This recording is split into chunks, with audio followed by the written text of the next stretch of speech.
ආයිබෝවන් යාළුවනේ වැඩක් පෙන්නලම කතා කරන්න. බලන්නකෝ.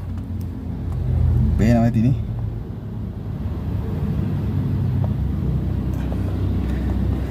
මේක මට හම්බ වුණේ මම දැන් ඩුබායි ටූර්ස් ලොග් එකක් ආවා ඒන්ජල් බීච් එකට උණුවට උනේ. මේ තියෙන ඒන්ජල් බීච් එක. බීච් එක නෑ මෙතන මේ එන්ට්‍රන්ස් එක තියෙන්නේ බීච් එක ඇතුලේ තියෙන්නේ මම ගියේ නෑ ගෙසලා ගියා. මේ වැඩේ කියන්නේ මට මේක දීලා ගියා. ඔයා කන්න කියලා ඉතින් මේ මෙච්චර ගොඩක් මට කන්න බෑ මේ තියෙන්නේ. මේ දැන් මේකත් එක්ක පෙන්නලා මම කියන්න ගියේ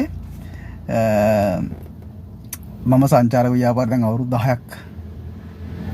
10කට ආසරගෙන 9යි අවුරුදු 9යි මාස ගාණක් වෙනවා දැනට.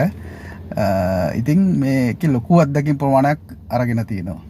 ඉතින් අංක එක තමයි මේකේ සංචාරකයෝ අපි සතුරු කරන්න ඕනේ. සංචාරකයෝ සතුරු කරන ලංකාවට එන්නේ ඒගොල්ලෝ නිවාඩුවට තමන්ගේ මනස රිලැක්ස් කරගෙන අවශ්‍ය දේ බලලා විනෝද වෙලා යන්න. ඉතින් අපි ඒගොල්ලන්ට උපරිම සපෝට් එක සහයෝගය දෙන්න ඕනේ. කේන්ති අරන් මේ වැඩ කරන්න බෑ. එතකොට සංචාරක ව්‍යාපාරේ මම ඉස්සරහට බලාපොරොත්තු වෙනවා ඕගොල්ලෝ නොදන්න දේවල් ටිකක් කියලා දෙන්න. මාව ෆලෝ කරලා සුදුවංශ ටූර්ස් තියාගන්න.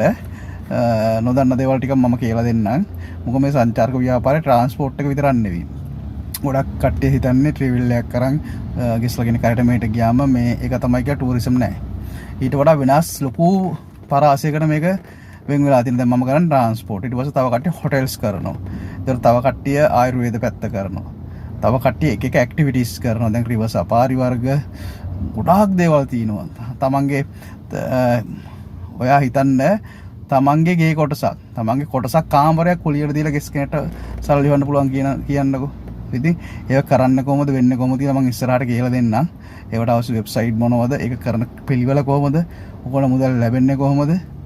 ඒ ටික මම කියලා දෙන්නම්. මාව ෆලෝ කරලා තියාගන්න. මේ එහෙනම් මේ ටික දැන් මම පුළුවන් තරම කනවා. ඊටු ටික ඉතින් ගෙදරට ගිහිල්ලා දෙන්න තමයි තියෙන්නේ ඉතින්. බොරු පොඩි කෑල්ලයි කන්නේ. තිබ්බයි නා